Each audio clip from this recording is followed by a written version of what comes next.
교과 공부하겠습니다. 갈라디아서 4장 1절부터 11절까지입니다. 첫 번째 문제 보겠습니다. 4장 1, 2절에 따르면 상속자가 어렸을 때는 노예와 어떻게 같고 또 어떻게 다릅니까? 1절 보시면 내가 또 말하노니 유업을 이을 자가, 유업을 이을 자는 상속받는 자죠. 상속을 받는 그 주인의 아들, 이 상속자가 모든 것의 주인이나 결국 상속을 받아서 어, 주인이 될 것이죠. 그래서 그 집에 있는 노예들이 있다면 그 노예의 종이 아니라 주인입니다. 그런데 이 상속자도 어렸을 때는 종과 다름이 없어서 그 아버지가 정한 때까지 후견인과 청지기 아래에 있나니, 이 청지기는 이 노예들을 관리하죠. 그런데 이 주인의 아들 상속자도 이 청지기 아래서 청지기에게 가르침을 받아야 하는 것입니다. 자, 상속자가 어렸을 때는 어떻게 노예와 같습니까? 노예의 경우처럼 청지기의 통제를 받습니다. 교육을 받습니다. 어, 자, 어렸을 때는 상속자가 노예의 경우와 같지만 이 정한 때가 지나면 청지기 위에 있게 됩니다.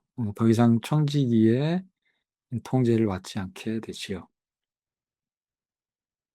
두 번째 문제 보겠습니다. 유대인들이 율법 아래 있을 때에 그들은 어떤 면에서 어린 상속자와 같았는가? 청지기의 경우가 비유로 주어진 것인데요. 이것은 율법과 유대인들의 관계 보여주는 것입니다. 유대인들의 모습은 어릴 때 청지기 아래에 있는 상속자처럼 율법 아래에 있는 그런 상태에 있습니다. 장성할 때까지는 율법의 지도를 받아야 하는 것이죠. 그 다음 문제입니다. 바울은 그리스도가 율법 아래에 있는 자들을 속량하셨을 때 그들의 신분이 바뀌었다고 우리에게 말합니다. 예수님은 이것을 어떻게 하셨습니까? 자, 예수님을 통해서 율법 아래에 있는 자들이 속량됐습니다. 이 속량이라는 것은 노예를 해방시키는 것을 가리키는데요. 노예를 해방시키려면 노예의 몸값을 누군가 지불을 해야 되겠죠. 그런 몸값을 지불하고 해방시키는 것을 속량이라 부릅니다. 노예가 이렇게 속량이 되면 신분이 자유인으로 바뀌겠지요. 4절부터 보시면 때가 참에 하나님이 그 아들을 보내사 예수님을 보내사 여자에게서 나게 하시고 율법 아래 나게 하신 것은 유대인 중 한 명으로 태어나게 하신 것은 율법 아래 있는 자들을 속량하시고, 율법 아래 있는 자들 누구를 가리킵니까? 유대인들을 노예 상태에서 해방시키시고 아들의 명분을 얻게 하려 하심이라.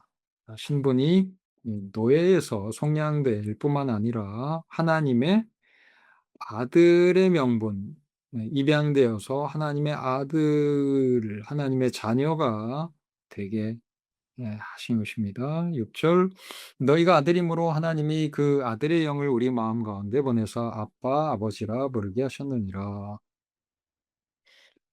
자, 이렇게 아들이 되었다는 증거가 바로 성령님인데요. 예수 믿는 사람에게 오신 성령은 하나님을 아버지라고 부르게 합니다. 그래서 이제 하나님의 자녀가 되었다는 것을 성령께서 증거하시는 것입니다. 7절입니다. 그러므로 내가 이후로는 종이 아니요 아들이니 아들이면 하나님으로 말미암아 유업을 이을 자니라. 이 예수 믿고 성령 받은 그리스도인들은 신분이 더 이상 종이 아니라 아들이고요. 하나님의 자녀로서 하나님으로부터 상속을 받을 상속자인 것입니다. 자, 무엇을 상속받을까요? 영생을 상속받죠. 하나님의 나라를 상속받습니다. 하나님께서 완성하실 새하늘과 새 땅을 상속받습니다. 자, 다시 정리하면 율법 아래 있는 종의 상태에서 속량되어서 노예 상태로부터 해방되고 이제 하나님의 자녀가 됩니다. 자, 예수님께서는 어떻게 속량하셨나요? 율법이 받을 저주를 대신 십자가에서 죽으심으로 대신 형벌 받으심으로 속량하셨습니다. 예, 다음 문제입니다. 이제 그리스도 안에 있는 신자들이 이 속량의 결과로서 처하게 된 상황을 묘사하십시오. 노예 상태에서 해방되고 이제 하나님의 자녀가 된 것이고요. 하나님의 자녀이므로 상속권을 받게 된 것입니다. 하나님께서 베푸시는 구원을 받을 권한을 얻게 되었습니다. 자, 마귀의 종에서 하나님의 자녀로 신분이 바뀌었고, 이러한 신분의 변화는 하나님으로부터 하나님의 풍성함을 상속받을 수 있는 권한을 가지게 하는 것입니다.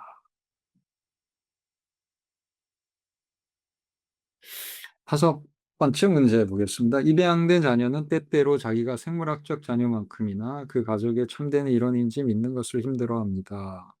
신자들이 진정으로 하나님의 자녀이며 진정으로 하나님의 가족의 일원이 된 것을 알도록 하나님은 무슨 일을 하셨습니까? 자, 하나님께서 우리가 하나님의 자녀가 되었다는 것 입증하기 위해서 하신 일이 무엇입니까? 예수 그리스도의 사랑을 보여주셨습니다. 십자가에 못 박혀 죽으심으로 하나님의 사랑이 그 십자가에서 명확히 드러나고 입증되었지요. 또한 이 예수 믿는 자들에게 하나님께서 보내시는 성령은 하나님을 아버지라고 부르게 하시죠. 하나님을 아버지라고 부르게 하심으로써 아, 이 예수 믿는 사람이 하나님의 자녀임을 증거하십니다. 그 다음 문제입니다. 2인칭으로 말함으로써 바울은 4장 7절에서 하나님의 아들인 이 신분이 유대인뿐만 아니라 이방인에게도 참이라는 사실을 명확하게 합니다.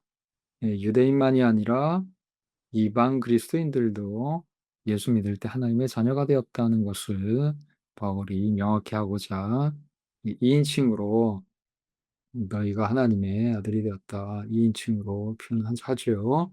4장 8에서 9절에 따르면 이방인들의 과거 뇌 상태와 현재 그들이 누리는 자유 사이의 핵심적 차이는 무엇입니까? 8절 보면 그러나 너희가 그때는 하나님을 알지 못하여 본질상 하나님이 아닌 자들에게 종노릇하였더니 이제는 너희가 하나님을 알 뿐 아니라 더욱이 하나님이 아신 바 되었거늘 어찌하여 다시 약하고 천박한 초등학문으로 돌아와서 다시 그들에게 종노릇하려 하느냐.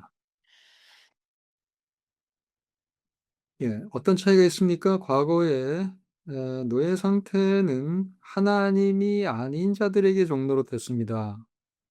이방 신을 섬겼습니다. 예, 우상을 섬겼죠. 자, 그런데 이제는 어떻게 바뀌었습니까? 예, 하나님을 알게 되었습니다. 또한 하나님의 아신 바 되었습니다. 서로 아는 바 되었다는 것은 이 언약 관계를 가리키죠. 하나님과 언약 관계가 생겼습니다. 그래서 형성된 것이 하나님의 백성이 된 것이고 하나님의 자녀가 된 것입니다. 이방신을 섬기는 노예들이 이제 하나님의 자녀로 신분이 바뀐 것이죠. 예, 그다음 문제 보겠습니다. 만약 이 이방인 그리스도인들이 스스로를 모세율법 아래 종속시킨다면 그들은 사실상 무엇을 하고 있는 것인가? 하나님과 언약 관계에 있는 하나님의 자녀가 되었죠. 예수 믿는 이방인들이 이미 하나님의 자녀가 됐습니다. 그런데 모세율법 아래로 들어간다면, 자, 모세율법 아래에는 어떤 상태입니까? 율법의 노예 상태가 되는 것인데 율법을 잘 지키는 상태가 아니고요. 툭하면 율법을 어겨서 율법의 정죄를 받는 그런 상태인 것입니다. 율법 수준 아래에 있는 그런 상태인 것입니다. 자, 이런 상태로 들어간다면 마치 자유인이 다시 노예로 전락하는 것과 같습니다. 자, 이것을 사도 바울은 예수 믿은 후에 이방 그리스도인들이 그들이 전에 섬기던 스토이케이아, 초등학문이라고 번역되었는데, 이것은 스토이케이아를 번역한 것이고요. 스토아 철학 문헌에 나오는 그런 용어로서 이방 종교를 가리킵니다.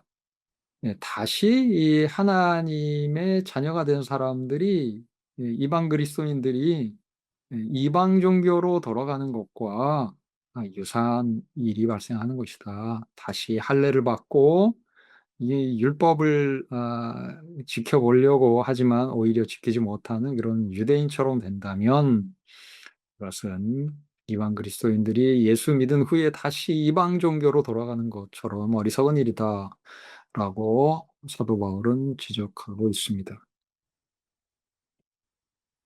다음 문제입니다. 여러분은 이 이방인들이 달력상의 특별한 날들을 지킨 동기가 무엇이라고 생각합니까? 스토이케이아는 스토아 철학에서 나오는 그런 용어인데요. 이 용어하고 관련된 게 바로 특별한 날들을 지키는 것입니다. 이 스토이케이아는 흙, 물, 공기, 불, 이것을 우주의 기초 원소로 여겼는데 이것을 스토이케이아라고 부르고요. 자, 이것을 이방인들이 이 해와 달과 별과 연관을 시킨 것입니다. 예를 들면 우리도 흙과 관련된 그런 행성, 토성 있잖아요. 토성, 물과 관련시킨 그런 행성은 수성, 그 다음에 불과 관련시킨 건 화성, 뭐 이렇게 우리도 연관시키잖아요. 예. 이게 고대의 그리스 로마 지역에서도 그 이런 연관을 시켰던 것입니다. 그리고 이 해달별과 인간의 운명을 연관시켜요. 예. 점성술이 그런 것이죠. 예. 별로 이렇게 점을 치는 것입니다. 그런데 이것과 관련된 신들이 있다고 하는 것입니다. 예. 그래서 이 신들을 이제 섬기게 되는데요. 예, 종교입니다. 이 스토이케이아를 섬기는 것은 그래서 이방 종교고요. 자, 이 신들을 노엽게 하지 않으려면 이 특별히 이 해달별, 흙, 물, 공기, 불과 관련된 그런 날, 그런 달, 그런 계절이나 해, 이것을 조심해서 지켜야 하는 것입니다. 그 날들을 지키지 않으면 신들이 노여워하고 그래서 불운이 닥친다, 재앙이 온다 이렇게 생각한 겁니다. 자, 이처럼 어떤 신들을 섬기면서 날, 달, 계절, 해와 관련된 어떤 그 금기사항을 지키면서 노예처럼 사는 그런 모습이 이 스토이케이아 초등학문이라고 번역된 것인데, 자, 이런 모습으로 되돌아갈 수는 없지 않는가라는 것입니다. 네. 네. 마찬가지로 할례를 받고 유대인이 된다면 새 언약 백성이 옛 언약 백성의 모습으로 내려가는 거니까 이것이 더 유치한 상태로 가는 것이어서 어리석은 것이라는 것을 바울이 알려주려고 이렇게 비유로 설명하고 있습니다. 다음 문제입니다. 여러분 자신과 다른 사람들에게 여러분 자신의 가치를 입증하고자 유혹받는 방식 무엇입니까? 이 갈라디아 그리스도인들은 자신들이 뭔가 잘 보이기 위해서 특히 유대인들에게 잘 보이려면 할례를 받아야 한다고 생각을 했겠죠.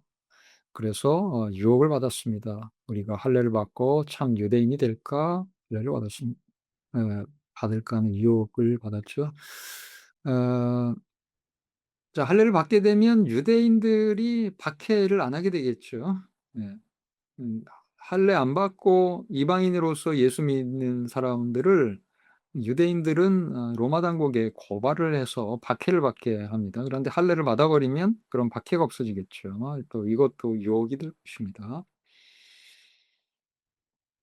자, 오늘날 이런 원리를 적용하면, 자, 오늘날도 사람들에게 인정을 받고자 한다면 그 사람들이 원하는 것을 해 줘야 되겠죠. 그 사회의 인정을 받으려면 그 사회가 공유한 가치를 따라서 행동하면 될 것입니다. 자, 그런데 그 사회가 공유하는 그 가치가 때로는 유치한 것이 될 수 있습니다. 네, 그래서 사람의 인정을 받기 위해서 이런 유치한 상태로 이 기독교적인 가치관, 성경의 가치관, 하나님의 뜻을 거스리고 사람에게 인정받고자 기준을 받고 행동한다면 그것은 매우 어리석은 것일 것입니다. 자, 우리가 이런 사람들의 기준이 아니라 하나님의 말씀을 기준으로 살아간다면 하나님의 인정을 받을 것이고, 사람의 칭찬을 받지 못하더라도 그것을 감내할 수 있을 것입니다. 하나님의 인정을 받아야 하겠습니까? 아니면 사람의 칭찬을 받는 것이 우선인가요? 이 둘 중에 우리는 하나님의 칭찬을 받고자 해야 할 것입니다. 사람이 인정을 받는 것을 우선으로 한다면 이것은 사람들에게 잘 보이고자 선을 행하는 그런 유대인들, 특히 이 바리새인들의 잘못에 빠지는 것이 될 것입니다. 우리는 하나님께 보이려고 하나님의 칭찬을 받고자 하나님께서 제시하신 기준에 따라 살 때 참으로 이 바리새인들의 의보다 더 나은 의 이 상태에 에 속에서 살아갈 수 있을 것입니다. 자, 오늘은 여기까지 하겠습니다. 여러분 수고하셨습니다.